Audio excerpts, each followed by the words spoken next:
बताए थे defined एडजॉर्सन isotherm, और उसमें फिर जोड़ रहे हैं जो ये सवाल भी गया है डिस्कस फ्रिंडलिच एडजॉर्सन आइसोथर्म, प्रिंटेड करके नहीं आया है, उसको दूसरे फॉर्म में कन्वर्ट कर दिया, लेकिन यही है यह फ्रिंडलिच के एडजॉर्सन आइसोथर्म क्या है।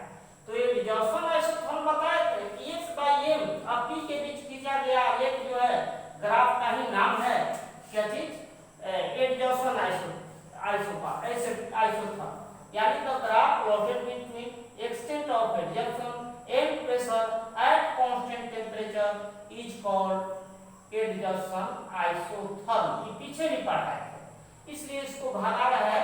अब यह पीछे से भी आप देख सकते हैं, याद दिला देने के लिए इतना लिख रहे हैं। अब यहाँ पर हम बताने जा रहे हैं फ्रिंडलिच एडजॉर्सन आइसोथर्म, पहले सुन लें। यह फ्रिंडलिच आइसोथर्म यही चीज है जो यहाँ बनाया है। ये फ्रिंडलिच का एडजॉर्सन आइसोथर्म जो है यह किसी एडजॉर्बेंट का वेरिएशन दिखाता है, एक्सटेंट ऑफ एडजॉर्सन का वेरिएशन विद प्रेशर दिखाता है। यह उन गैसों के लिए लागू होता है जो एडजॉर्बेंट पर मोनोमोलेकुलर लेयर जो है बनाते हैं।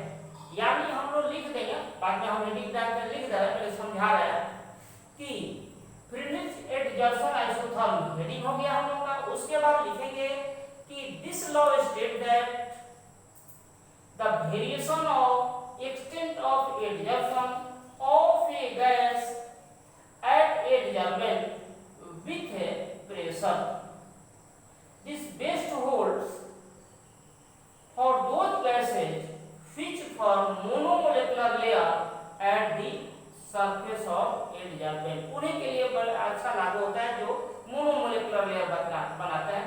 इस पर लिखकर बताते हैं, थोड़ा जगह की आवश्यकता पड़ेगी। यहाँ देखेंगे फ्रिंडलिच एडजॉर्सन आइसोथर्म क्या है। बोले थे कि this state the variation of extent of adsorption x/m with pressure at the constant temperature, this best holds for those gases which form monomolecular layer at the adsorbent. It may illustrated और understood with the help of this graph। ये पीछे जो graph बनाए थे इसी के आधार पर हम इस नियम को निकाल रहे हैं। ये इस ग्राफ को देखें जो पहले बनाए थे, यहाँ से यहाँ तक देखें यह सीधे है, जब माने p का मान कम है, छोटा है, तो सीधे है। ये थोड़ा सा हम 10th क्लास में चले, इस तरह का कोई ग्राफ होता था, इस तरह सा, यहाँ पर x हो, चाहे यहाँ पर x हो, यहाँ पर y हो, तो x वेरिएज y हो जाएगा, चाहे भुला गया हो तो याद दिला रहे हैं। ये मान लेते हैं कि v था, v और I था, इसका जो है यह ग्राफ हो गया, v माने पोटेंशियल डिफरेंस और I जो है करंट था, ओम का लॉ था। इस तरह सीधा मिल रहा था ग्राफ, तो v वेरिएज I बोल दिए थे। इसी तरह से ये 11th में चले, v और t के बीच खींचा गया ग्राफ इस तरह से आया था। अगर कोई भी ग्राफ इस तरह से स्ट्रेट लाइन पास करता हो ओरिजिन से, तो हम कहते थे कि डायरेक्टली प्रोपोर्शनल था। तो इसके आधार पर यहाँ तक तो हम कह सकते हैं कि x/m जो है p के डायरेक्टली प्रोपोर्शनल हुआ। कहाँ? माने जब p का वैल्यू क्या हो, कम हो, यानी पहला चीज से नियम निकालेंगे, at low pressure the extent of adsorption x/m, उसको मिटा देते हैं, x/m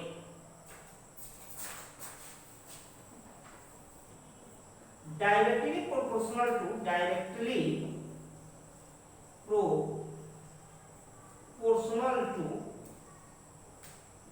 टू क्या चीज, P, यहाँ तक माने जहाँ लो वैल्यू होता,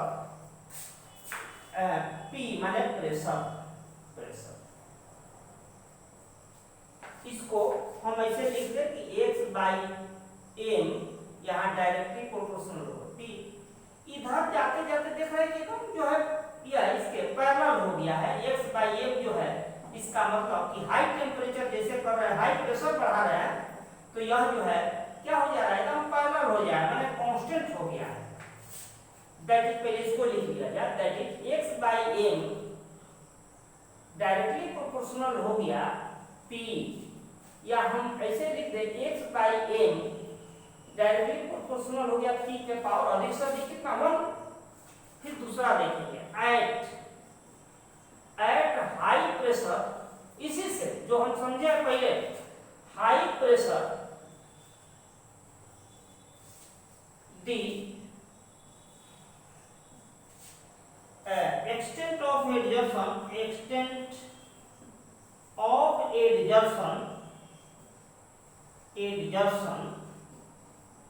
is constant।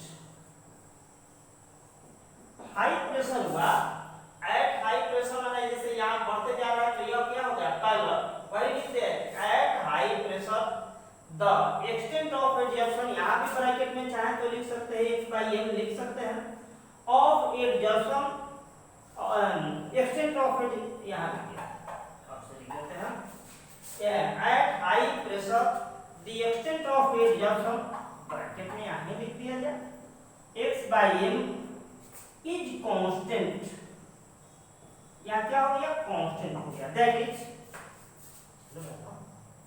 x by m जो है हम लोगों का क्या मिल गया कांस्टेंट। इसी को थोड़ा सा बढ़ा रहे हैं, x by m k into 1 कर दिए, x बाई m 0 कर दिए, इसको थोड़ा सा और बढ़ा दिया जाए तो x by m directly proportional to p का पावर 0 कर दे, इसको हम 1 मान ले रहे हैं, इसको 1 और इसको 2 मान ले रहे हैं।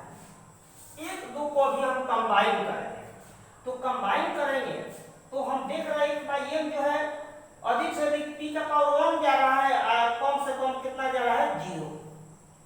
और यहाँ पर जो टेढ़ा हुआ है हो सकता है कि p का पावर 1/2 भी हो, 1/3 भी हो, इसका मतलब कि यह x बाई m p के पावर 1/n के डायरेक्टली प्रोपोर्शनल हो जाएगा। और वैसे यह नहीं समझेंगे कि इधर वाला और इधर वाला का गुणा कर देंगे, अब जो हम बनाएंगे x by m directly proportional हो जाएगा p के पावर हम 1/n लिख देंगे। चलिए एक और दो को मिला रहे हैं, combining first and second, x by m directly proportional हो जाएगा p के पावर 1/n।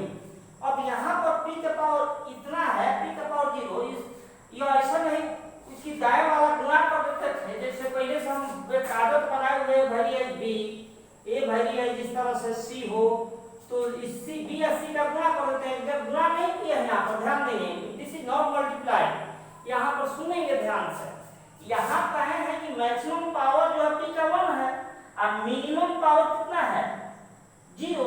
इसका मतलब कि जहाँ से बेड हुआ था 1/2 भी हो सकता है, बीच के बीच का पावर, यानी इस तरह से p का पावर 1/n कर देंगे। यह गुणा भाग नहीं किया गया है, वैसे नहीं कंबाइन किया गया मैथमेटिक्स जैसा, यहाँ पर ध्यान देंगे।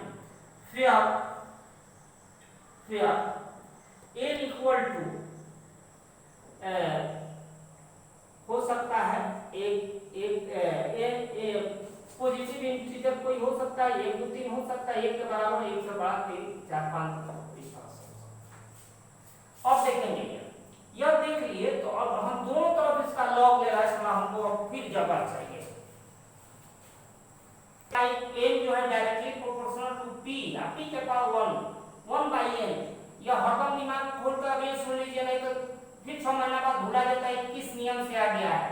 अब दोनों तरफ लॉग ले रहा है, taking log both the sides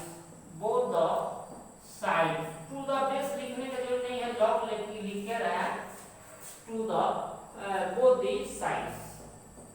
तो यहाँ ले लिए log x by n to the base 10 लिखने नहीं लिखेंगे तो वही हो गया, या एक लाइन और बढ़ा दीजिए, तब दीजिए लाइन थोड़ा सा और बढ़ा देते हैं, कोई बात नहीं। x by m equal to k into p का पावर 1/n हो गया।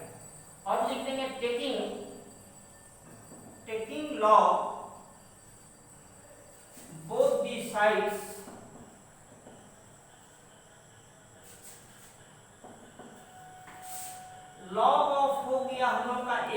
एम प्लस हो गया लॉग, ये यहाँ मल्टीप्लीकेशन है तो प्लस हो जाएगा के प्लस लॉग पी का पावर 1/n हो गया।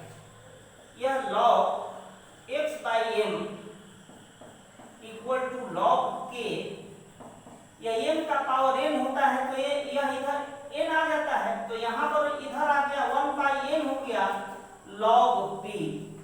इसको थोड़ा सा हम और इधर भागाना है, log x/m equal to 1/n log p plus log k हो गया।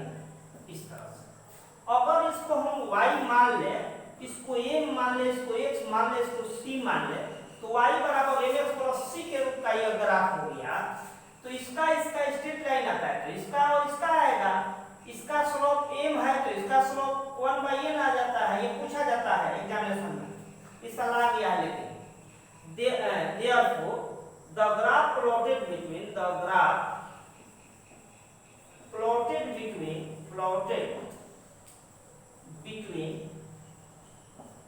कौन log x/m and यहाँ हो गया log p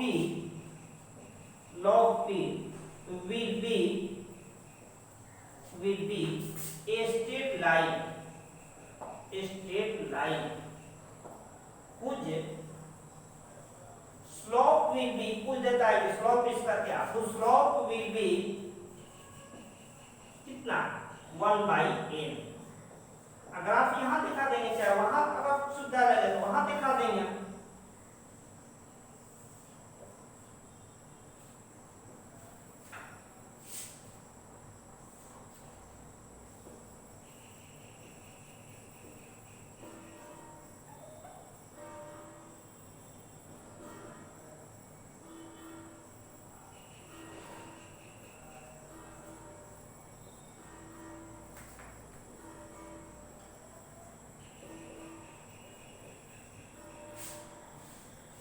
यह हो गया हम लोग का हिंडलिज का एडजर्सन आइसोथर्म।